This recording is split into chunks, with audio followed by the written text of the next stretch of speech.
Profesor specjalizuje się w zagadnieniach społeczeństwa komunikacyjnego oraz wykluczenia cyfrowego. Jest ekspertem rządu holenderskiego do spraw ICT, jest także doradcą Komisji Europejskiej.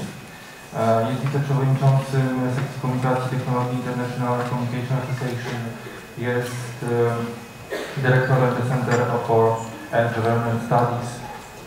Tytuły mógłbym długo wymieniać i funkcje. Jest też autorem i współautorem bardzo wielu publikacji, a zwłaszcza wprowadził stosowne pojęcie Network Society, które pewnie Państwo znają, czy mam nadzieję, że znają, i znane dla polskich czytelników od 2010 roku, kiedy została opublikowana przez Państwowe Wydawnictwo Naukowe jego książka pod tytułem Społeczne aspekty nowych mediów w tłumaczeniu polskim. Chciałbym bardzo także serdecznie właśnie powitać Pana Profesora.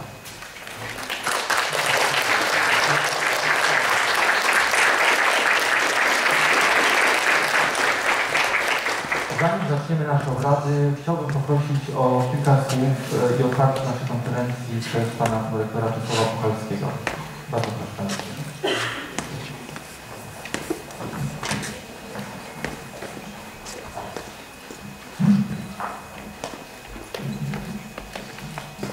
Bardzo serdecznie witam, szczególnie specjalnie honorowego gościa. Bardzo się cieszę, proszę Państwa, że takie spotkania odbywają się. Oczywiście one są możliwe tylko dzięki temu, że wprowadzamy realizację projektu unijne. Tutaj Internetowa Promocja Nauki. Już realizujemy ten projekt. Dr Malicki jest koordynatorem tego projektu. Drugi rok jak gdyby w tym zakresie pracujemy. No, widać z bardzo dużymi efektami. To jest to przełożenie bezpośrednio na ten obszar działania uniwersytetu. No, bez tych wszystkich działań, które dają ten efekt, że takie projekty się pojawiają, no nie mielibyśmy szansy wprowadzenia takich tematów, rozwijania tych tematów. No a też to wpisuje się jakby w misję działania uniwersytetu. Także bardzo się cieszę. Tutaj chciałbym szczególnie dzisiaj podziękować doktorowi Malickiemu za jego zaangażowanie. No i myślę, że ta współpraca przyniesie kolejne owoce. Natomiast życzę Państwu przy tej okazji tego drugiego dnia tej konferencji owocnych obrad, dobrych wrażeń, no i dobrego spojrzenia na przyszłość w zakresie patrzenia w sprawę uniwersytetu, rozwijania tej problematyki, no i umacniania tego uniwersytetu właśnie w tych obszarach. Także dziękuję bardzo i życzę jeszcze raz owocnych obrad i życzę wszystkiego najlepszego. Dziękuję bardzo. Dziękuję Panie Rektorze. Proszę Państwa, jeszcze kilka słów takich natury organizacyjnej. Jak przystała na konferencję poświęconej organizowanej w ramach projektu Internetowa Promocja Nauki, cała nasza konferencja jest na żywo online transmitowana na naszej stronie internetowej. Można ją oglądać zatem z każdego zakątka ziemi. Poza tym wszystkie publikacje, także Pana Profesora będą dostępne zarówno w wersji wydrukowanej, wersji tekstowej na naszej stronie internetowej, oraz oczywiście w ramach także publikacji, która ukaże się. Sesja, której teraz, w tym momencie się spotykamy, jest sesją główną. Po południu będzie sesja druga, będą sesje panelowe już w Instytucie Socjologii na 3. piętrze naszego budynku, na które także już serdecznie zapraszam. Proszę Państwa, w takim razie jest mi bardzo miło zapowiedzieć pierwsze wystąpienie w ramach naszej konferencji. Będzie to wystąpienie profesora Jana A.M.G pod tytułem The Digital Divide as a Complex and Dynamic Phenomenon. Mr. Professor, please take the floor.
you can see, I give a lot of presentations. Let's find Reginald. I'm looking for Reginald. Yes, the one.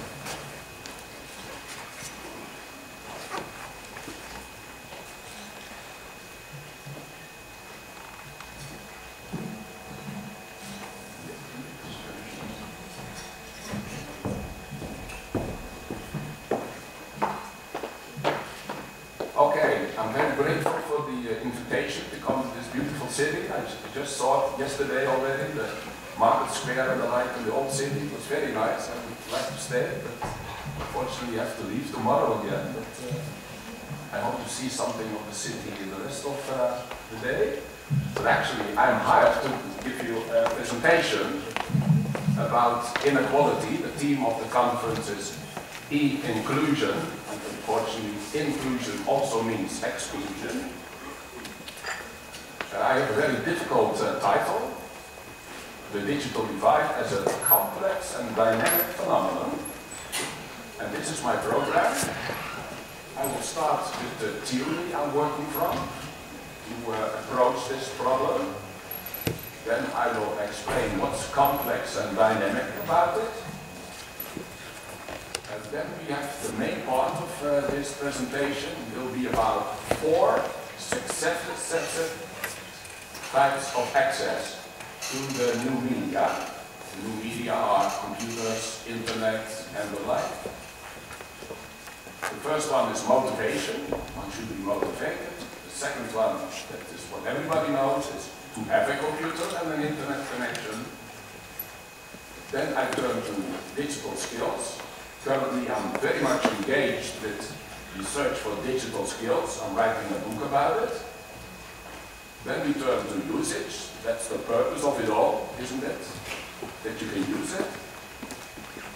Then I will talk about the effects of inclusion and non-inclusion for people. What are the stakes of it all? Is that bad that you don't have a computer or internet connection?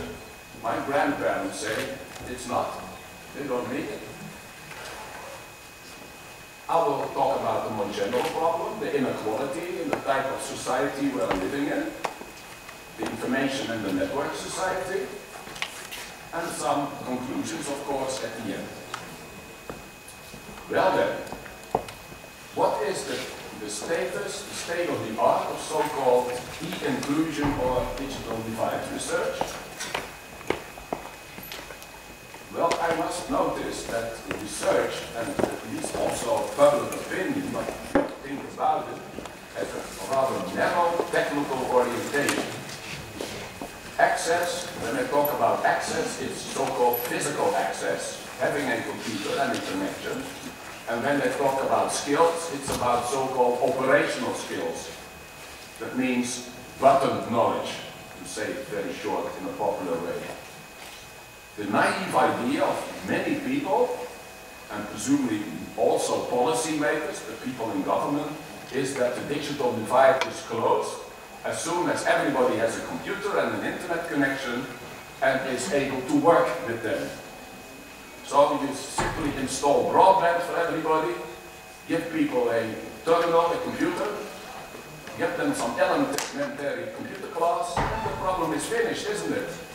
We don't have to talk about divides anymore, no inequality anymore, everybody's happy because this is the future. Is it? I'll tell you it's not. Just at that time that everybody has access, the problem actually starts.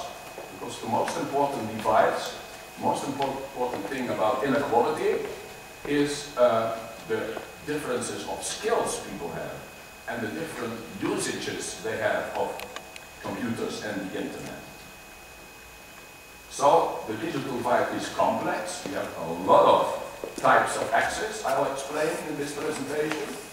And it's dynamic because it continually shifts from the main problem is motivation, the main problem is to get access physically, and the main problem is to have skills, to the main problem is usage. I have to say that digital divide research is very descriptive. So they always notice from who is using it, are those high educated, low educated, males, females, minorities, and the like. All these demographics are very central to this kind of research. I'm not happy with that because I'm always looking for theory. And in the early 2000s, I developed a theory for this kind of problem and topic, the digital divide, that I call resources and appropriation theory. It departs from the structures and positions in society. It's derived from the theory of Gibbon's structuration and of Bourdieu, the types of capital, social and economic capital.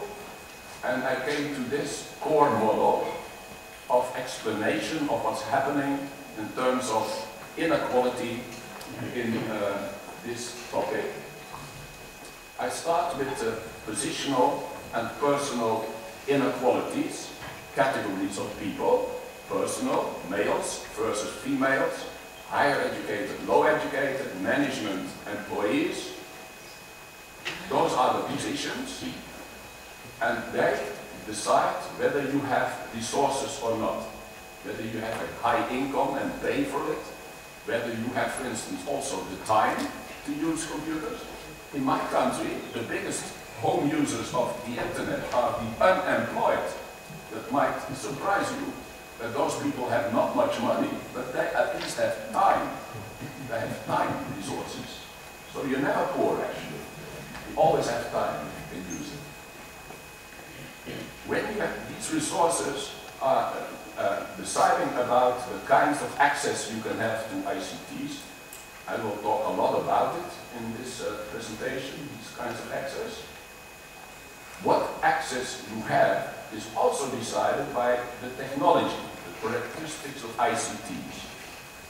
For instance, these days we make the transition from PCs, desktops, to tablet computers. That's another technology that will change access. It is more accessible, more user-friendly, but I will show you it will increase the usage gap.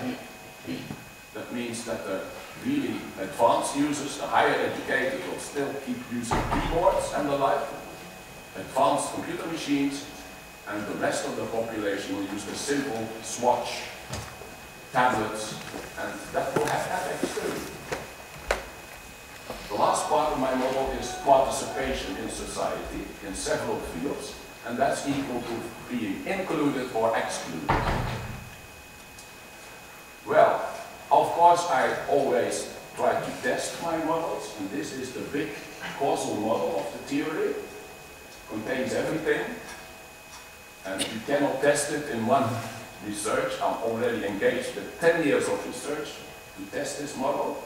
You see to the left are the personal inequalities of age, sex, race, intelligence, personality. Yes, even personality is important for computer use. Might be extrovert is better than introvert, for instance. Health and ability. Then we have the social positions. Having a job or working or studying at the university, you have much more chances. You have access to computers, of course. And whether you live in Poland or the Netherlands is still a small difference, for instance. Then we have these resources, time, money, and the like. Then comes the big gray picture of access I will talk about in the rest of the presentation. And the stake of it all is participation, economically, more chances for jobs and the like, having a bigger network, having more chances to participate in politics. So this is the big model that I'm testing now in all kinds of surveys in the last 10 years. This is the part I'm going to talk about in the rest of the presentation. It's the 4 successive kinds of access. It all starts with motivation, you know. You should be motivated to use computers, the internet and the like, otherwise nothing happens. And people above 80 think, well, I'm too old for that, they don't have any motivation to use it. When you are motivated, of course, you should be able to have a computer or an internet connection, and that is called what I call physical access. That's what the government thinks is the main problem. And I also talk about material access, because everybody knows just having a computer is not sufficient. You need a printer, ink and paper. Those are very expensive, as you know.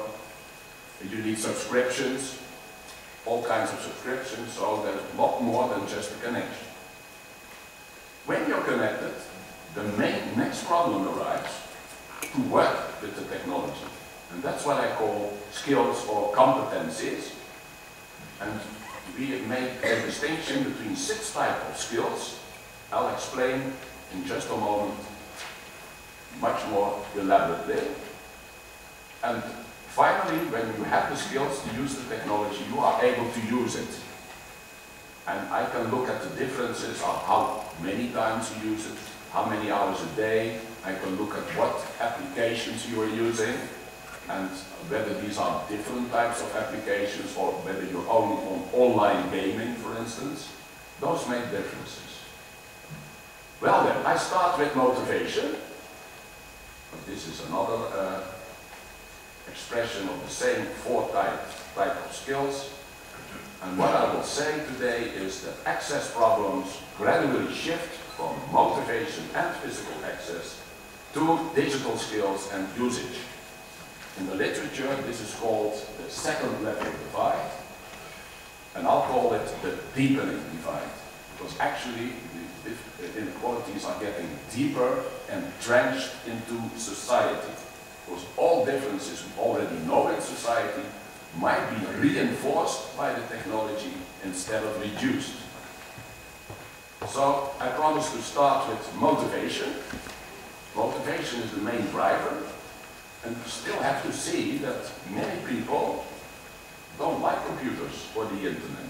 Mainly elderly people, some women, but also, for instance, some male Mac-O workers. Truck drivers, construction workers are not the most likely users of computers. They hate it, they think this is women work or something else. They don't like it. It's not according to, they don't give them status, you see? And status is also a matter of motivation. We have the phenomena of computer anxiety and technophobia, which are still very important. They used to be very important, 20 years ago, but these days we still have a lot of people who are a bit afraid of using computers because they think they can't handle it, it's too difficult and the like. My estimation is only 10 to 20% of the population of even developed advanced societies, high-tech countries, even my country, you have 10 to 20% people who suffer computer anxiety. Then the internet. You don't only have starting users, you also have dropouts. About 10% of people have once used the internet, but don't use it anymore because they didn't like it or didn't need it or whatever. So it's not a one-way road to ever more. People can drop out. Then if you look at the whole spectrum of users, you see people who use the internet and computer for practically every day and all day, and others who are using it just once a week or once a day, only for email and for searching the train schedule, for instance. And that's rather different, isn't it? And one of the main reasons of this different use is motivation. Then in general, you can say that motivation rises with the diffusion of the new media in society. When I started my research in the 1980s, most people said, computer, I don't need a computer. I have a telephone, I have television, I have paper. The same they said, even 20 years ago, about mobile telephony. I don't need a mobile telephone. I have a good phone at the office and at my home, and I can phone everywhere and books. I don't need a mobile phone, isn't it? At that time, in the 1980s and 1990s, I guess 10 to 20% of the population was motivated to use the new media.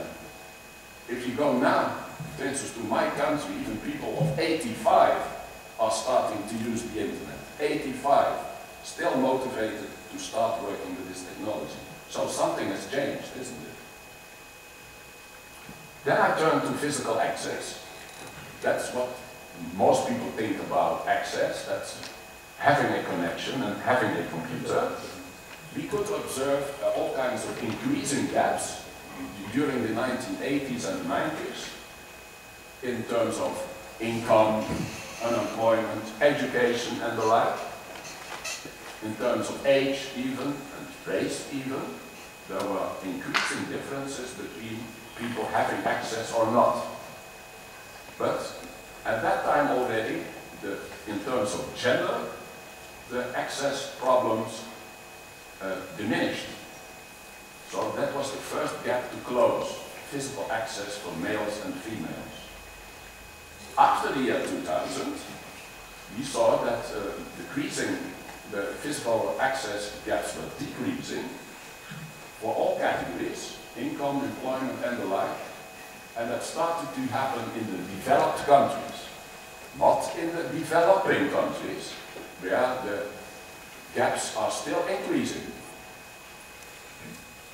However, even in my country, which this year, at this moment, has a 95% access, household access to the internet, 95%, you still have 15 to 20% of the population who might have an access but don't use it. Because the son uses it, or the daughter, or the parent, or whatever, but not the person itself. So, physical access is a necessary condition, but not a sufficient condition. As a government, you can put down broadband everywhere, that's necessary, perhaps to get access, full access, but it is not sufficient to actually let it be used. This is the scheme that explains what's working here. You see, we start to the left. The left part, that's still the case in the developing countries, where the gaps are rising, of the gaps between most social categories in terms of income, education and age and the like. And then there's a first tipping point, that is where people say, well, there are others who have email, others who have computers, I should use it as well. That's a network effect, that's a tipping point, and then you can see that those who have the highest education and the highest income and the like are the first one to accept it. So they take a distance to the top, while the lower categories are staying behind. And in this way, the gap increases, until we reach a second tipping point, in which the lower categories of income and education are also starting to discover the opportunities of the internet, and they start to rise as well. And then you can see that this physical access gap is closing. But how far will it close? This is the position now in the developed countries. And you see in this picture, Poland is a bit not that far ahead from Holland, in which we have a 95 access distribution, like I told you. But we can still have an end result which is more or less normalized. Normalized means everybody has access. There are no differences anymore in terms of physical access. Or it will be that there is still a gap of 10 to 20% at the end that don't use computers and the internet. Because, for instance, they can't use it. They are too illiterate to use it. In countries like England and the United States, 20% of the population, 20% is functionally illiterate.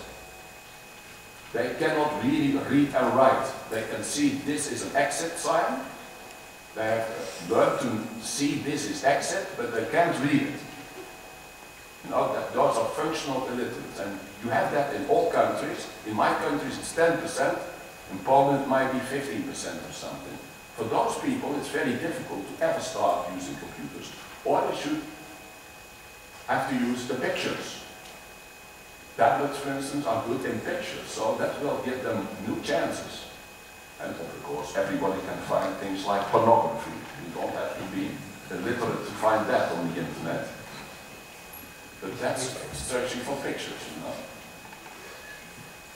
So, the discussion is still whether the situation will be completely normalized or not. This is a picture of internet household access in the European Union. And you can see the average is the blue AU line. And Poland is still a bit below that, but is catching up fast.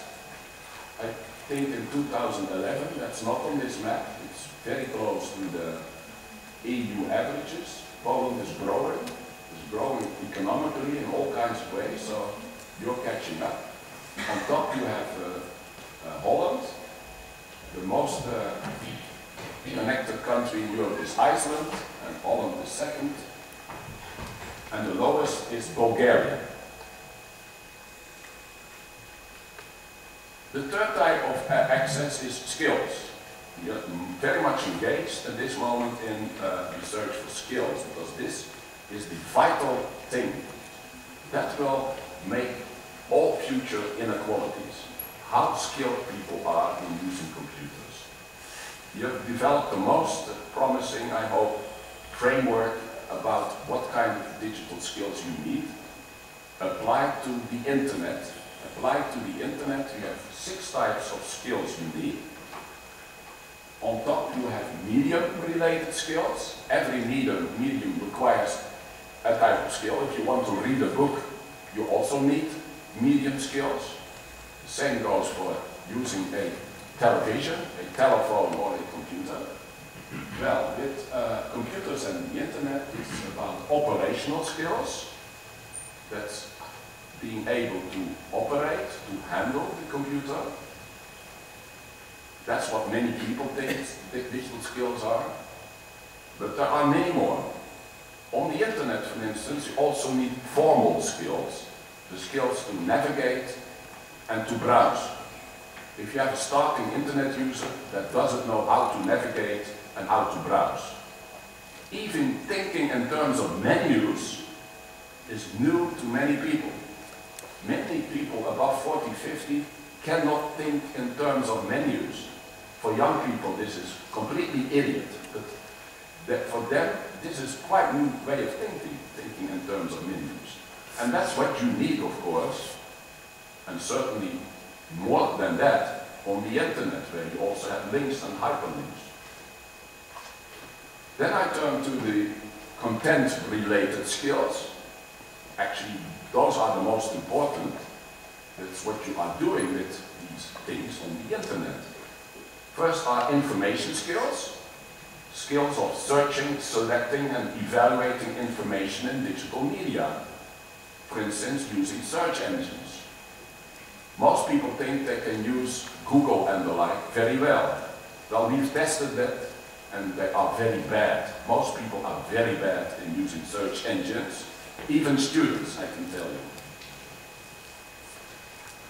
A second content-related skill is communication skills that go important more by the day, because that's what you need not only to email, but also in social networking sites like Facebook and the like.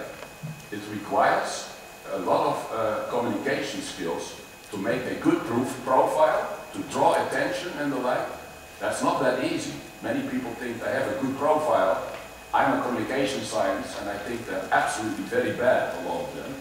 In this way, you won't attract anybody, because people don't know each other themselves, don't know themselves very well. They can't present them, and the same goes on the internet. And you cannot present yourself in real life. You also have difficulties in presenting yourself on the internet. Then we have strategic skills, that is using the computer for a particular purpose. It's goal-oriented, and you can achieve this purpose or not. For instance, finding the cheapest flight to Amsterdam, finding the best video camera, finding out which politician you should support when you go to the elections. Those are strategic skills, and those are the most difficult skills, I can tell you. Finally, we have the newest type of skills, is content creation skills. You need them ever more on the modern internet, because this is about user-generated content in the context of Web 2.0. It gets ever more important.